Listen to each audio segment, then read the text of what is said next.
My guests for concert night this evening are the two soloists who you are about to hear in the beautiful Sea Symphony by Ralph Vaughan Williams, soprano Angela Mortellaro and baritone Grant Youngblood. Welcome to the show. It's so great to talk to you again a few years later and so wonderful to see you.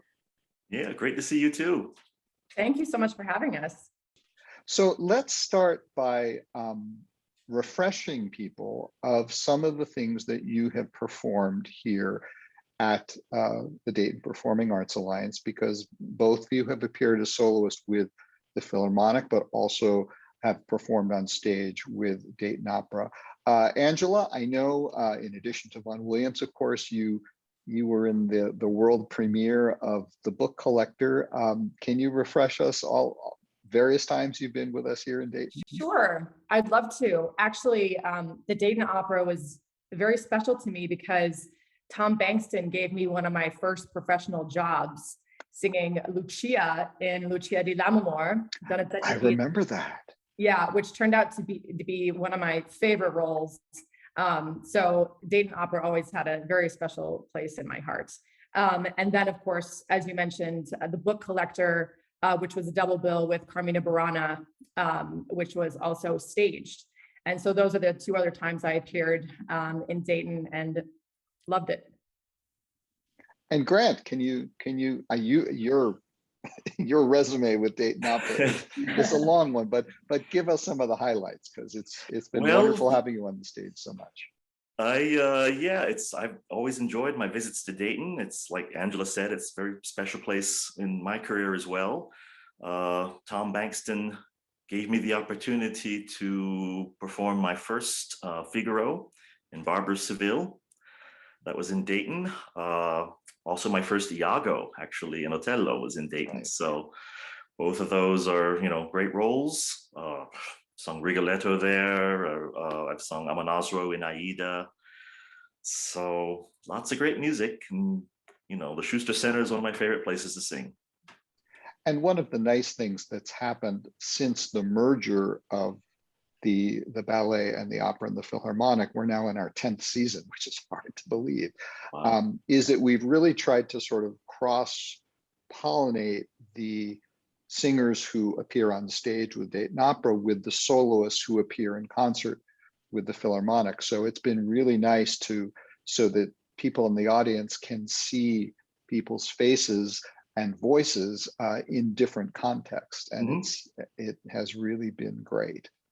Before we talk about Vaughan Williams, we've been doing these shows now since April of 2020. So right after the shutdown began, basically, we started doing these weekly radio rebroadcasts from the archives.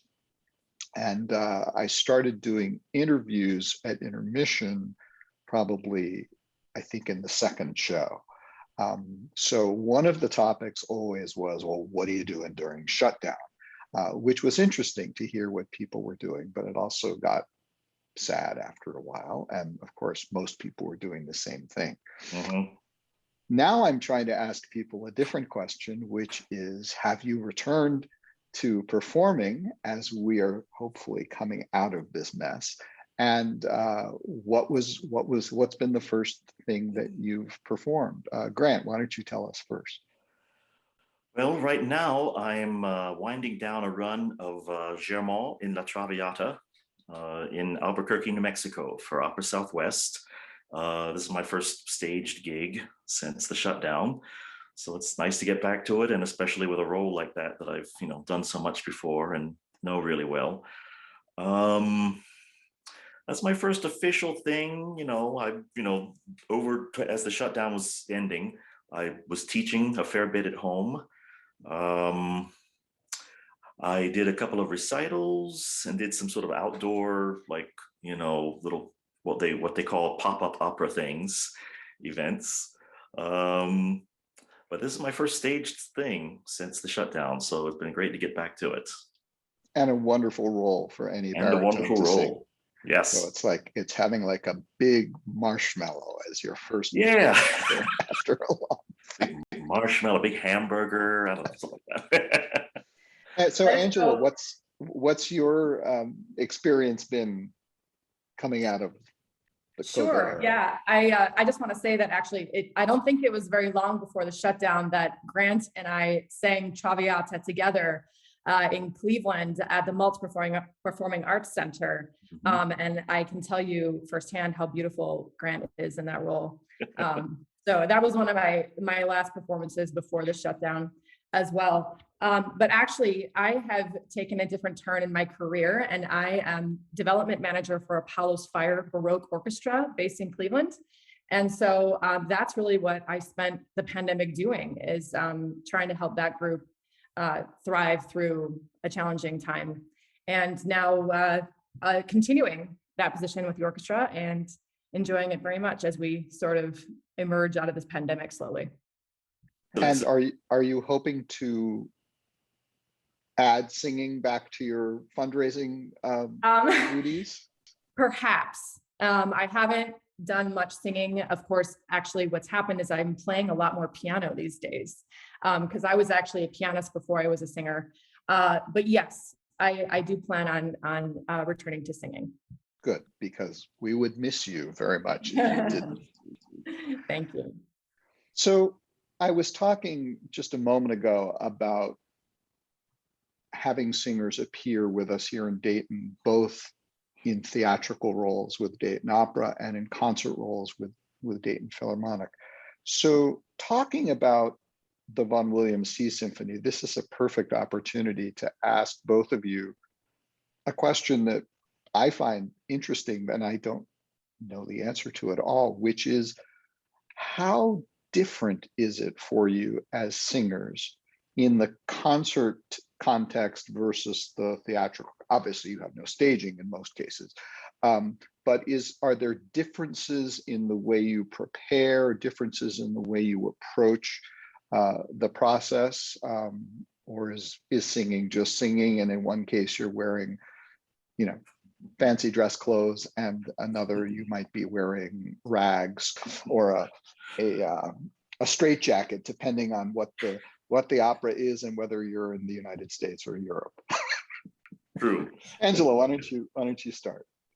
Sure. I would say that I do approach it similarly, because of starting from a place of musical storytelling, I think is really important to me and to the audience, whether it's in a costume and a staging, or if it's just standing in place and telling a story. So I think, yes, both as a performer in either case, I do kind of approach it the same, as wanting to, bring the audience on a journey with us musically. So, but it is in a way a little bit more challenging to do concert. In opera, when you have help with a costume, help with staging, help with your colleagues interacting physically together, helps sort of tell that story. And I think actually, standing still is actually almost more of a challenge to make sure that story sort of comes across. But of course, this was such an enjoyable performance with so many people in the orchestra and the chorus helping to tell that story. So it was a lot of fun. I would kind of agree with Angela. It's similar. You start with a similar goal, I guess, in mind, of telling a story. And you don't have the backup of the scenery and the costumes and so forth, usually behind you. So you really have to do it. It's like doing a recital, really. You really have to do it with your face and what you do with the text and the musical choices that you make. And this particular piece, the Vaughan Williams, is fairly challenging for the baritone, I think. So, it's great to have those kind of challenges to, aim for, and to sort of process in your mind how you want to address. And it's also great to, have a couple, 3 performances of it that you can, so you can sort of try different things and see what works. And, but yeah, the process is very similar, I think, as far as making musical choices and textual choices, especially in something like Vaughan Williams, which is, such amazing poetry by Walt Whitman that you want to bring to life, as best you can by what you do with your voice. And actually, that was another question I wanted to ask, because, so Grant, I'll start with you, and we can get your perspectives first. Speaking of the text, In the case of the Vaughan Williams Sea Symphony, Vaughan Williams chose poems and excerpts of poems by Walt Whitman. Now, Whitman, obviously, it's in English, but it's not the easiest English to understand, whether it's on the page or if it's coming into your ears in recitation or in singing. Whereas, you know, there's certainly some operas, I can think of Wagner, for instance, where the text can be kind of convoluted and complicated. But very often in opera, your text is, you know, it's dialogue or it's soliloquy, and it's often more direct, even in translation for the audience, than Whitman can be. So when you sit down with a piece like the Sea Symphony, do you approach it any differently because of the complexities in the text? To a certain extent, the complexities that are involved in just singing English, which is, you know, a weird language for singing compared to Italian or Latin or, you know, Spanish or even German. You know, because like you said, the text is fairly, you know, dense is not the right word, but it's not something that you can immediately, you know, key right into, like, you know, di Provenza il mar il suol. You can pretty much figure what he's talking about there. So you have to really make choices about what words you're going to emphasize and how to make it sound as clear as possible, and, you know, be, you know, clear English diction for your audience to listen to. So it kind of is a little extra factor to keep in mind as you're working on the music. But yeah, I mean, these selections that he took from Leaves of Grass by Whitman, they're just incredibly pictorial and evocative. So you want to bring that to life as much as possible. Angela, yeah, your thoughts on that?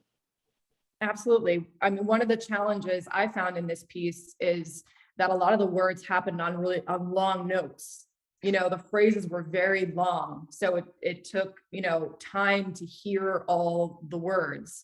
But one of the things that Vaughan Williams did to help us is the chorus would repeat the words, or we would repeat each other's words as soloists. And that sort of helped, I think, us and the audience listen to the words. But yeah, that was a challenge in this piece, is trying to get the poetry across over a long time. I remember, I thought one of the vocal challenges of this piece, along with the text challenge, was the very long lines, because often the soloists sang very long notes, and then underneath the orchestra would be the waves, or like this, you know, bumbling, a lot of faster notes. So that was one of the interesting vocal and text challenges with this piece. Yeah. And I think I wonder a little bit whether, to a certain extent, I mean, obviously you're right, Vaughan Williams does repeat key words and key phrases in the text. But I think also, I suspect, to a certain extent, you know, he was a smart composer. He wrote a lot for choirs. He wrote a lot for singers, and almost all of it, I think, in English. So he knew the problems. And I expect that in some cases, he was probably figuring, I mean, of course, we had super titles, so the audience could read the words as you sang them and as the chorus sang their parts.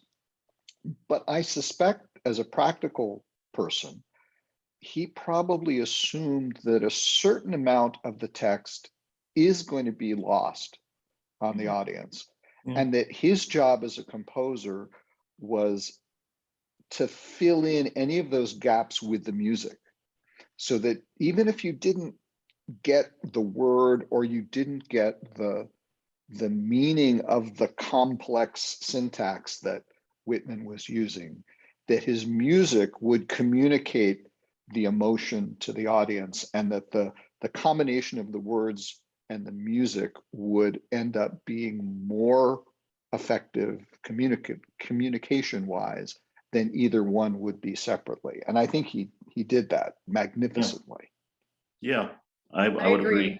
Yeah, this piece is very textural, you know, and even there's places with both the chorus, and I know I can speak for myself, where the line would dip sort of low into my voice, but I still had, 4 or 5 words to sing. And there's no way that the audience understood all of that diction, because the chorus and the orchestra is, singing and playing while I'm singing these lower notes in the voice. So I think you're right that Vaughan Williams did not probably expect that the audience would hear the soprano sing those low notes and hear those words exactly, but that the audience would hear this incredible texture.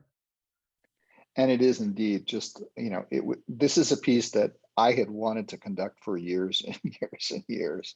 Yeah. And I'm so glad that we got to do it together. But it was a very compelling experience to do this piece. Yeah.